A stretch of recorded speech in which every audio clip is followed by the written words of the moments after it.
Hey everybody, this is a clip from the latest episode of the Randi Rhodes Show. If you want the full episode, you can watch live on Free Speech TV, Dish Channel 94.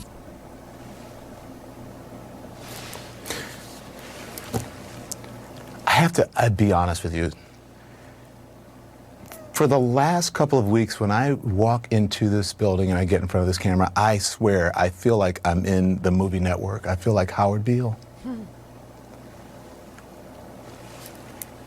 Americans are mad as hell. How much more can Americans take? Every single day berating people, lying. First it's a hoax.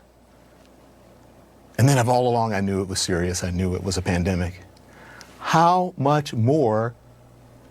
How many people have to die?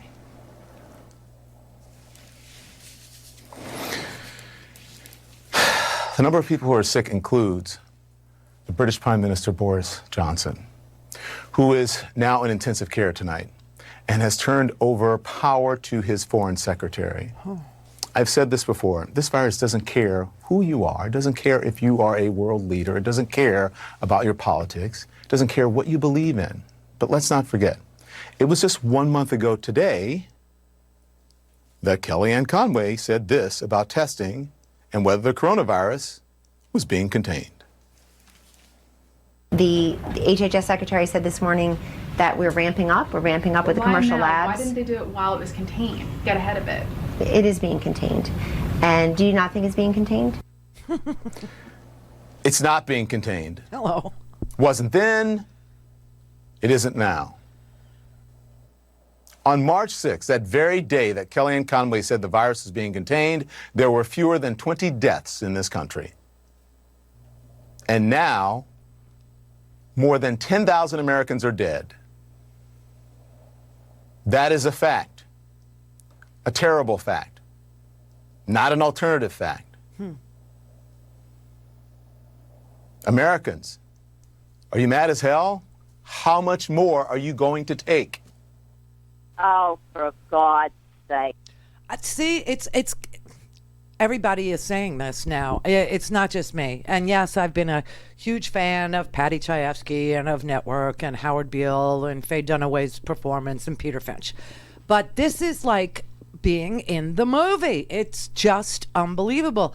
The entire national news, from newspapers to cable news to nightly news, network news, they're all sitting there saying, how much more of this crap fest can we take that this man does every single night? Now, I don't know how many of you have taken to turning off the crap fest, the supposed coronavirus task force briefings.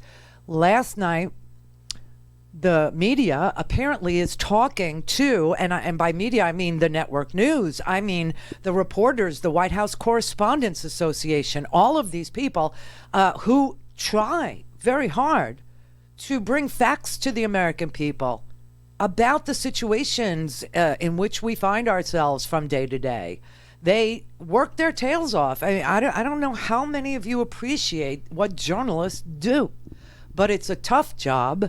It's time consuming. It's a lot of, interviewing. It's a lot of reading, and it's an extraordinary amount of writing that goes into telling the American people how to orient themselves with facts, how to conduct your lives with facts, and not just about a pandemic, but in case of an invasion, in case of an attack on, let's say New York City, the World Trade Center, something of that nature, an anthrax attack, or the bombing of an unarmed nation, the deployment of, hundreds of thousands of troops because a president thinks that aluminum tubes are not used to make lawn furniture, but instead are for centrifuges.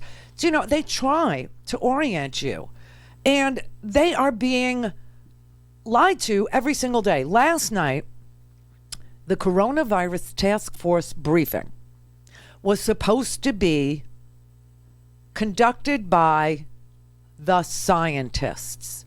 It was supposed to be a fact-driven, science-y task force briefing.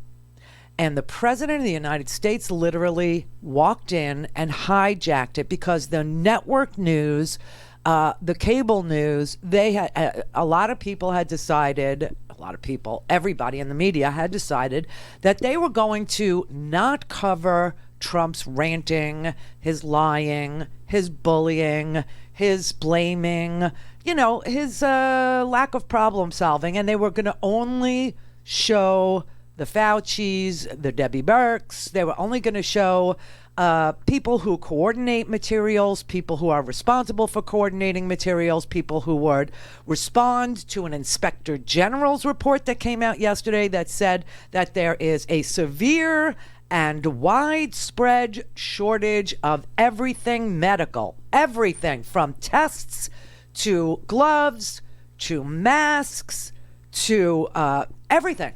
Ventilators, all of the things medical professionals need, all of the things that patients require. There are severe and widespread shortages. This report came after it was conducted March 23rd to March 27th with administrators from more than 300 hospitals across 46 states. Also Washington, D.C. and Puerto Rico, the territories, right? And it said, quote, the emergence of COVID-19 created unprecedented challenges for the U.S. hospital system. HHS Assistant Inspector General for Evaluation and Inspections Ann Maxwell told CNN, the role of this report is to provide a platform for these experiences in a point of time.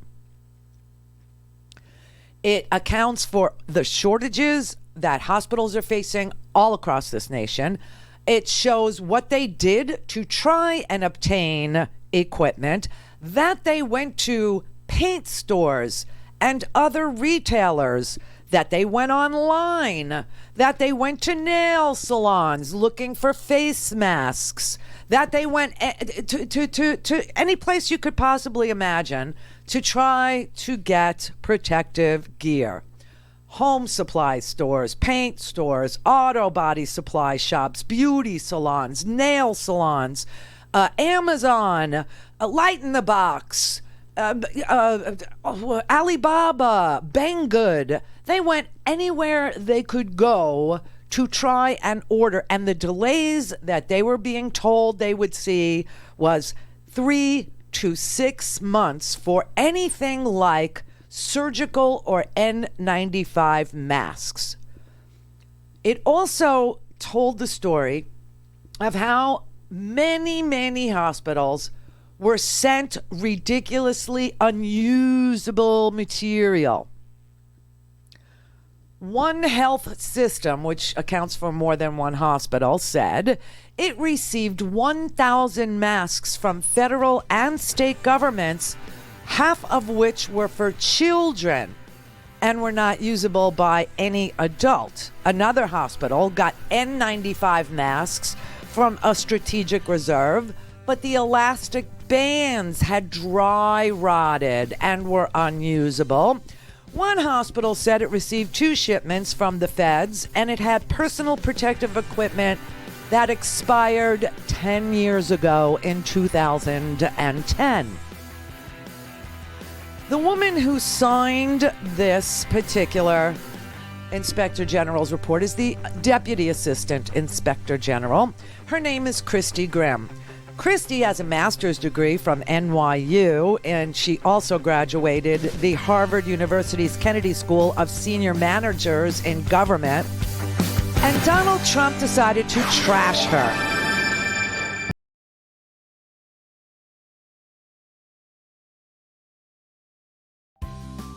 Hey everybody, this is a clip from the latest episode of the Randi Rhodes Show. If you want the full episode, you can watch live on Free Speech TV, Dish Channel 9415, DirectTV 348, Sling, Roku, and Apple TV.